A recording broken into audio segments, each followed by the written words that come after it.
I'm joined by General David Deptula, who's the Dean of the Mitchell Institute for Aerospace Studies. We're going to talk about the defense budget, but I wonder, General, if that is not always true at all times and everywhere, that no one is irreplaceable.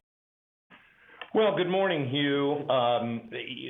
In the larger sense of the question or issue that you raise, that's true. On the other hand, there will always be somebody to step up to replace whoever left. On the other hand, people matter and leadership matters. I think probably the most recent example of this that your audience will understand is when Soleimani, the mastermind behind the Iranian strategy, was taken out. He's got somebody that was put in to replace him, but not with the same kind of impact or influence that he had. So, positions are replaceable, but personalities and people are not necessarily going to be of the same caliber when they do step into the breach. You put your finger on it. When the Allies took out, or the American Air Force took out Yamamoto, there was no Yamamoto. If they had gotten Churchill, that would have been doggone difficult to recover from. FDR was pretty doggone irreplaceable in 1941. But if you're a number two looking at a number one, you're not irreplaceable. Now, General, I wanted to talk to you about the defense budget. I've been giving Secretary Esper a hard time on the air, and I've been doing so because the plan does not get anywhere close to 355. I've heard from friends in the Pentagon, look, it's not his plan. He inherited this budget. It's the president's budget. I've heard like 30 different excuses.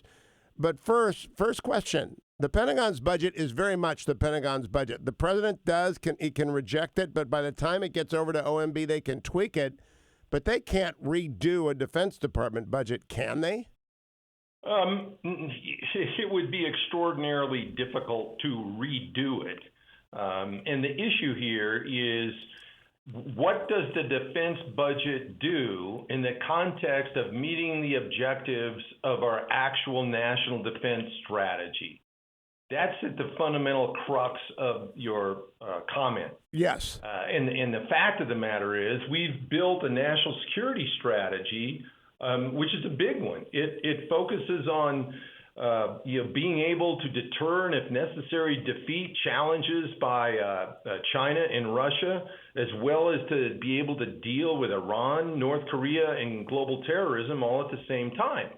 Well, now, the peer competitors that we now have in the context of China and Russia are very much different than the threats that we have fought against during the war on global terrorism over the last 20 years. So we have to step up our game across all the services. But the problem is, as large as it is, we've got a strategy resource mismatch. The money that's been allocated to the defense budget is not sufficient to meet the needs of the defense strategy. So what you see is that the services, now the Air Force, I would suggest to you in particular, along with the Navy, have had to give up, if you will, or trade in current force structure in order to free up money in legacy investment that they can invest in future force capabilities. So that creates a tension between not being able to meet these objectives of a 386 operational squadron Air Force or a 355 ship Navy, because they've got to give up force structure that we have today to free up money to invest in the kind of future that can meet the needs of the defense strategy. That is completely well put. I'm talking with Lieutenant General David Deptula, retired from the Air Force. He leads the Mitchell Institute for Aerospace Studies. General Deptula, I looked at the budget.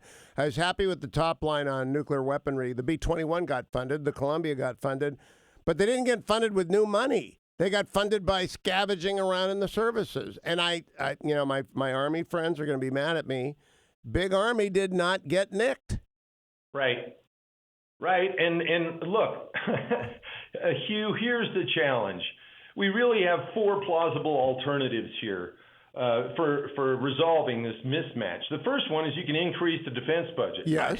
To be honest, that's not going to happen. The second one is to lower the expectations of the defense strategy. That's also not very likely. The third is to accept this strategy resource mismatch, which is potentially disastrous, and what we've been doing over the last 2 decades, or we can start evaluating defense capabilities in terms of the desired effects that they contribute to meeting the needs of the defense strategy. And that's what you're getting at. What you're saying is, look, regardless of what service a capability is in, we've got to look across the board and see what systems and capabilities best meet its needs. And large numbers of active duty infantry, armor, and Army divisions don't fit the current strategy. So, and I want to add to this. You're saying much more eloquently than I said that I know we used a lot of Army in the last 20 years. I know that. I just don't think we're going to use it in the next 20 years. I think we're going to need a lot more deterrence in the sky and on the sea and under the sea. And I don't know anybody. I'm a civilian. I've never been anything other than a civilian who reads books. But I don't know anyone with your background who disagrees with me on that. I really don't know anyone who says we're going to be in a big land war again, although you can never see them coming. I just don't see it happening. Well, the fact of the matter, you're spot on. The deal is, and the bottom line is, we've got to seek to make far more informed decisions that will result in our joint warfighters having optimal capabilities to meet the needs of the defense strategy, regardless of what service they might come from. And the fact of the matter is, not all defense programs or capabilities offer equal combat value. So this is the quandary that we're in. What do you expect? We got 2 minutes here, General. What would you recommend Congress do with this budget? Well, I think what the first thing that they need to do is they need to tell the Department of Defense, look, you got to stop allocating resources on the presumption that, you know, you're giving them out in one-third split between the Army, Navy, and the Air Force. That's not the way to apportion resources to meet mission demand. You have to impose a means to evaluate desired capability by how well that capability contributes to our national defense strategy. Agree. Now, last question. Do you think they gave enough money to the B-21? The sufficient money has been given to the B-21 in the context of where it is in its development stages. What we want to do is develop that aircraft so it meets all the requirements. And then once we get to that point, then I would recommend an increase in funding to increase the quantities as fast as possible. But we don't want to rush the development stage. My understanding is it's coming along very, very well. General David Deptula, keep coming back. Dean of the Mitchell Institute for Aerospace Studies. Follow him at Deptula.